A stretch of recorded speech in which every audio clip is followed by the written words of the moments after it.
Hi guys, I'm Lauren Smith and I'm studying theoretical physics in Trinity. I'll be taking you through to 2021's higher level question 8.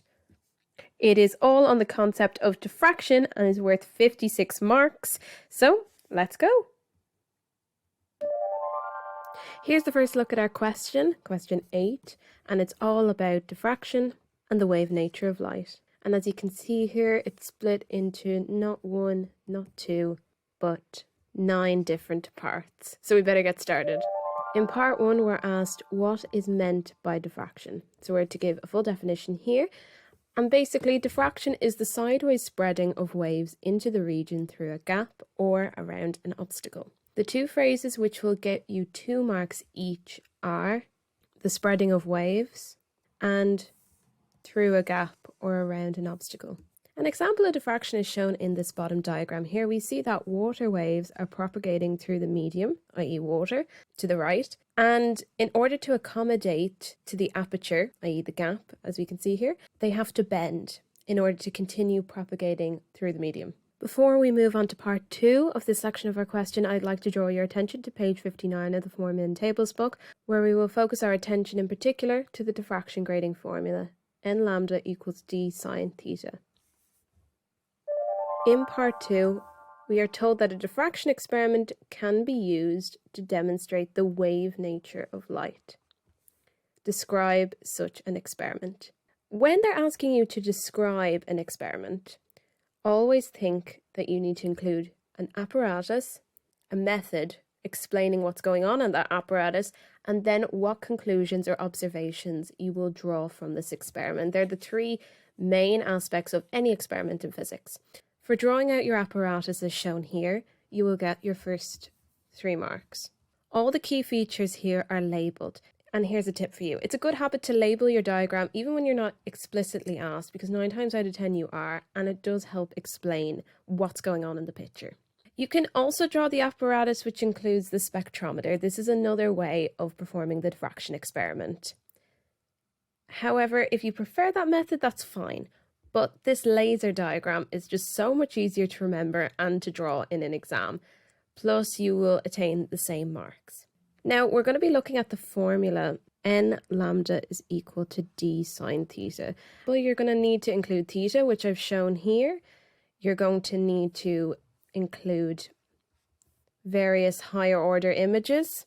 That's what n stands for. You need to include monochromatic light, which is represented by this lambda, or the wavelength of that light.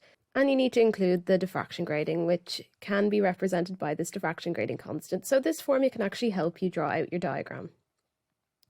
Now remember, monochromatic light is equal to light of only one wavelength or frequency. If you don't include monochromatic light in your experiment, you can't explicitly measure one wavelength from the formula, because it'll be a bunch of different wavelengths. For your method, you will also get your next 3 marks. And the method goes as follows. So you have to set up the apparatus as shown, that's key. And also it is imperative to take care that the grating stays a place at all times during the experiment, because it will alter how you see images on the viewing screen.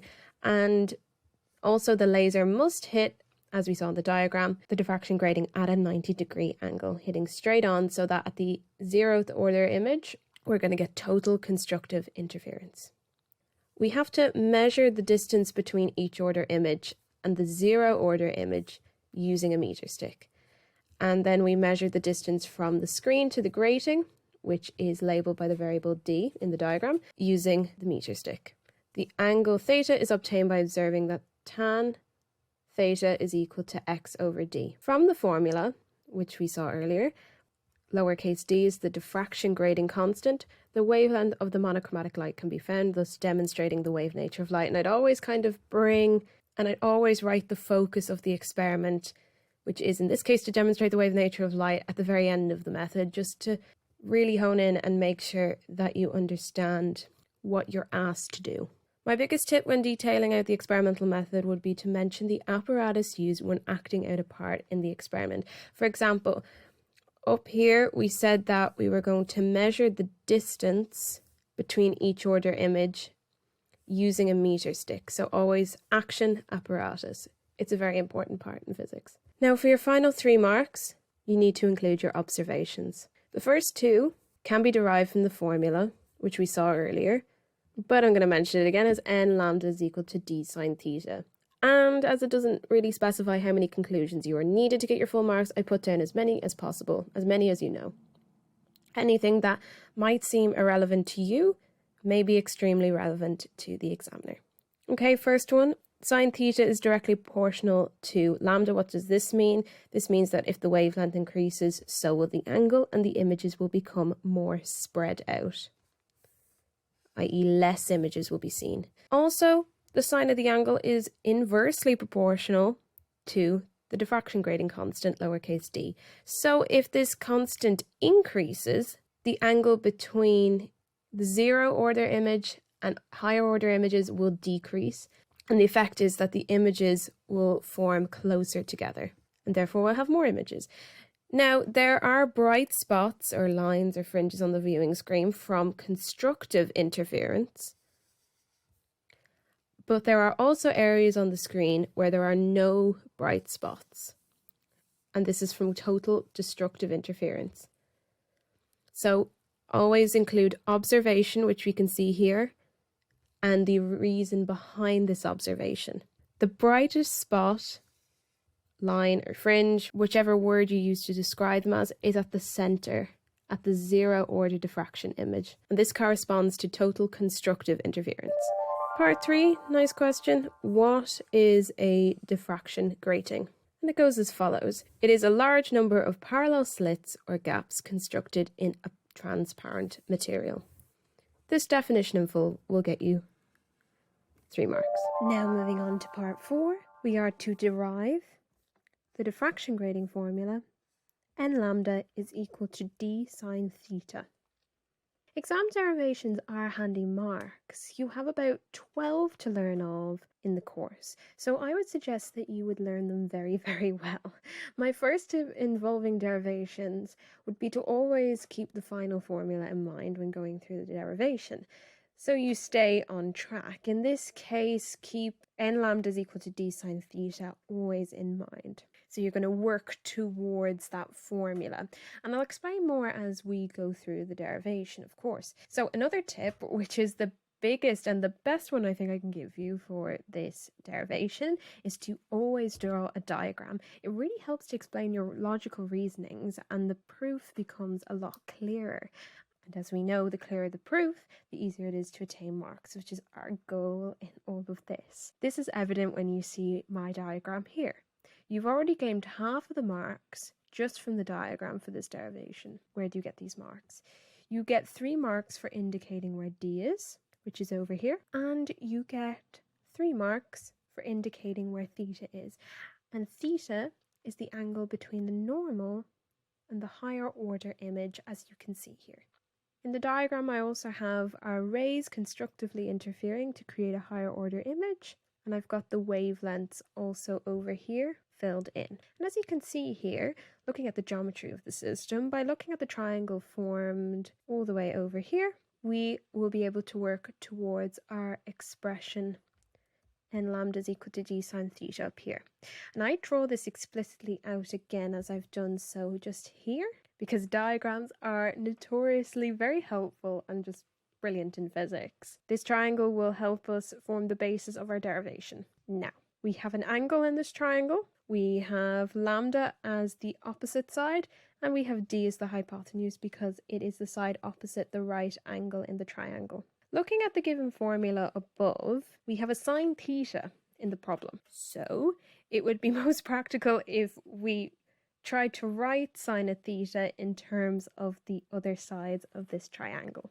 Remembering our trigonometric identities from the mathematics course, we know that sine theta is equal to the opposite over the hypotenuse. In this case, the opposite is the wavelength lambda, and the hypotenuse is the diffraction grating constant d. Therefore, when you multiply d by both sides, you get the expression d sine theta equals lambda. And it was better to put it in this form rather than leaving it in the form above, because the formula on the right-hand side of this formula up here, we have a d sine theta. So as we go through the derivation, we want to keep manipulating this equation up here more and more to try and strive towards the wanted form. And for this final expression here, we're going to get 3 marks. However, we only have d sine theta is equal to lambda. We need d sine theta is equal to n lambda. So how do we account for this change? Simply, we can account for it with this physical reasoning. For constructive interference to occur, we require the path difference to be equal to a whole number of wavelengths. If we wanted destructive interference, we would have to have the path difference equal to a half number of wavelengths. But we're looking for a constructive interference here because this is the nature of the formula. So therefore, this allows us to write d sine theta is equal to n lambda. And this value of n here is going to be a whole number because we have an integer number of wavelengths.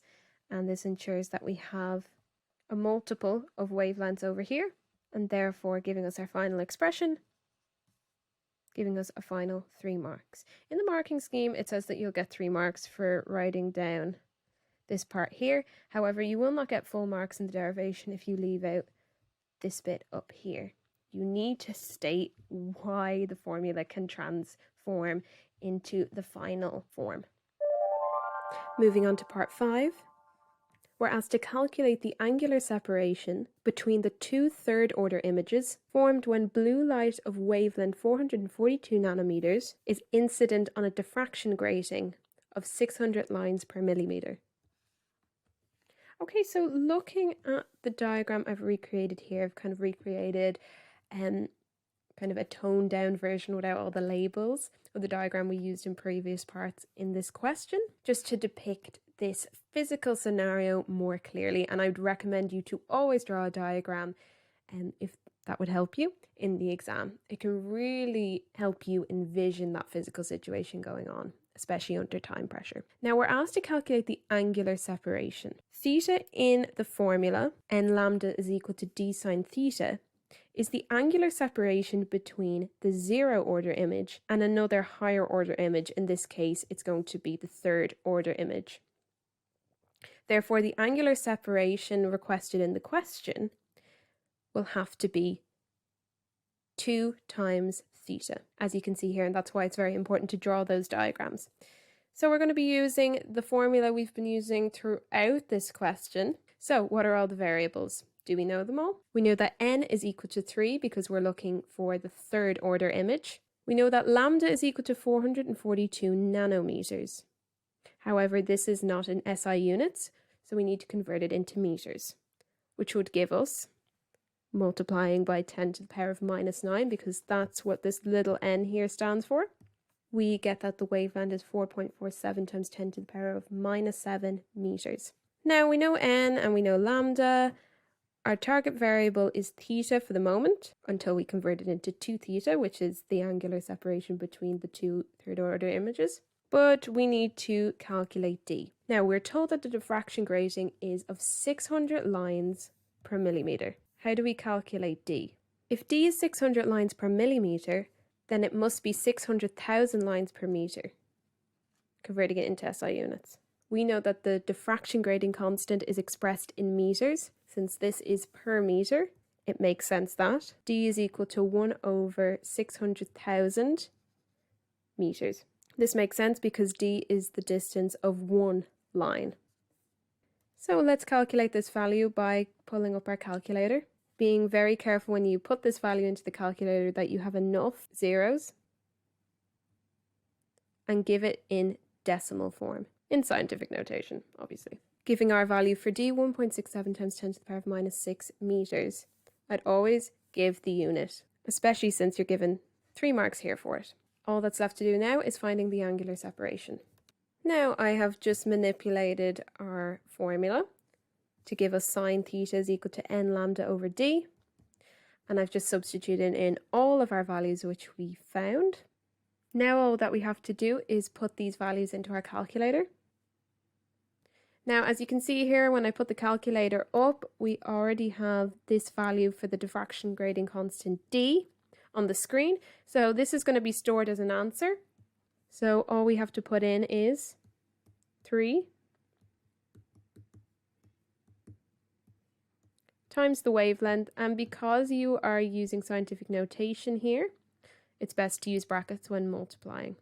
And the answer is D, which is on the denominator, and this ensures that you get the most accurate value possible.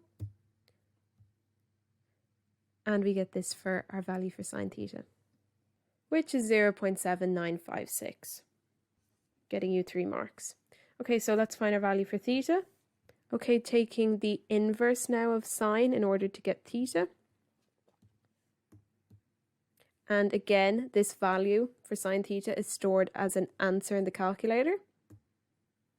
And we get theta equal to this. And because we have set our calculator to degrees, theta will be in degrees.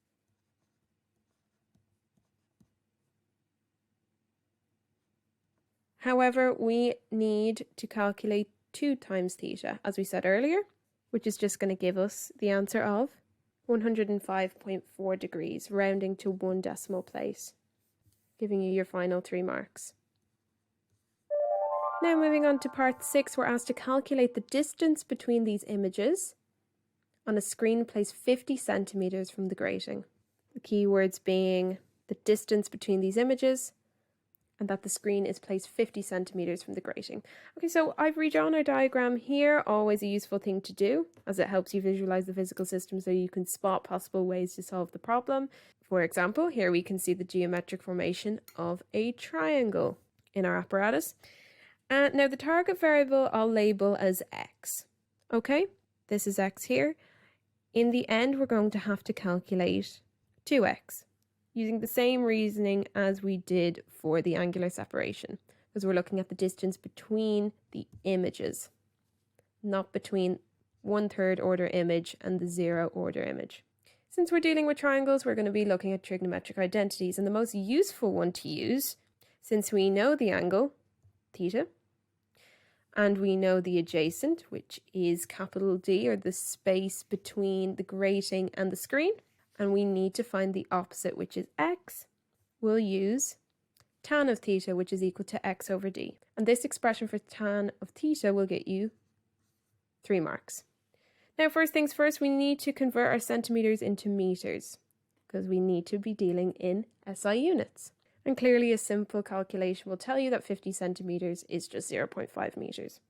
We also know that the angle, theta, is equal to 52.7 degrees, which we saw in part 5. Again, be careful. It is easy to mix up with the final angle answer we had in part 5. So read the question and draw the diagram carefully. Again, manipulating our formula for the tan identity, just to get x on its own, and I've just substituted in all of our values here. We can now find x. Okay, so let's put in our values here. Make sure that your calculator is set in degrees before putting the value into the argument of the tangent function. And we get x is equal to 0.656 meters. However, we need to find the spacing between the 2 images, so therefore we need to find 2x. Since x is equal to 0.656 meters, it is clear upon calculation that 2x must be approximately 1.31 meters, which will give you your final 3 marks. In part 7, we're asked what changes would be observed if the blue light was replaced with red light and white light. So if the blue light was replaced with red light, there would be a greater angular separation between images, and therefore less images will be formed. We saw in part 2 in our observation section in the diffraction experiment that the wavelength was directly proportional to the angle theta. Therefore, if the wavelength increases, so will the angular separation between higher order images and the 0 order image. Since blue light has a smaller wavelength than red light, this holds. You'll get 3 marks for this answer. For your next 3 marks, you'll have to explain what you observe when you change the blue light to the white light. A spectrum would appear on either side of the white 0 order image. There would be no spectrum at the 0 order image because no diffraction will be taking place. However, white light is polychromatic. it's combined of lots of different wavelengths. All would diffract differently as they go through the grating. Hence, you will see a spectrum on either side of the zero order image. In part 8, we're asked to compare the wavelengths of radio waves with those of visible light. And the answer is as follows. Radio waves have a much longer wavelength compared to the wavelength of visible light. If you study your electromagnetic spectrum well, you will know this to be true. Radio waves are on the red end of the electromagnetic spectrum. This comparison will get you 3 marks. Okay, so for part 9, which is the final part of our question, we're asked, why are radio waves not observed to undergo diffraction when incident on a diffraction grating of 600 lines per millimeter? And the answer is as follows. So the wavelength of radio waves is too large in comparison to the diffraction grating slit widths, or equivalently you could say that the diffraction grating distance d is too small in comparison with the wavelength of radio waves. And we can look at this from a more mathematical perspective, but before we do that, I just want to let you know that if you state either of these answers, you will get 4 marks, which is the amount of marks allotted for this part of the question. Okay, so from a mathematical perspective, if we look at it through our formula for bright fringes, i.e. the formula n lambda is equal to d sine theta, and we rearrange this formula, we're going to get theta is equal to sine inverse n lambda over d. Now we're going to be looking at higher order images, so we're not going to include the value of n is equal to 0. But if we look at the nature of the sine function, the argument in the sine inverse, which is just going to be n lambda over d, if that's greater than 1, then the angle theta will be undefined because the maximum value that the sine function can take is 1. However, if we have a situation where lambda is much, much greater than d, then we're going to get the fraction or the argument within the sine inverse function as much, much greater than 1 itself. So therefore, this means that theta is undefined and that no higher order bright fringes will be present on the diffraction screen. Okay, so that's for bright fringes. What about for dark fringes? When we're looking at dark fringes, we're going to have to adjust this formula a little bit because, as we know, for dark fringes, they occur when we have destructive interference, which occurs at every half wavelength. That's the condition. So to incorporate this into our formula, we just have n lambda over 2 is equal to d sine theta. And again, like before, we're going to rearrange this formula. So we're going to get theta is equal to the sine inverse of n lambda over 2d. Now it's perfectly acceptable to let lambda equal to 2d, and we shall be looking at the value for n is equal to 1 because we're going to look at the first dark fringe. And if we substitute that into the formula here, we're just going to get theta is equal to sine inverse of 1 times 2d over 2d, which is just going to give us 1 inside this function. And taking the sine inverse of 1 is just going to give us 90 degrees. So the first dark fringe occurs at 90 degrees. Therefore, we can conclude this. The first bright fringe fills the 180 degrees of space behind the grating. Therefore, no interference pattern is observed for lambda equal to 2d, and it's not observed for any lambda greater than 2d. And you can see that in this diagram here to the right.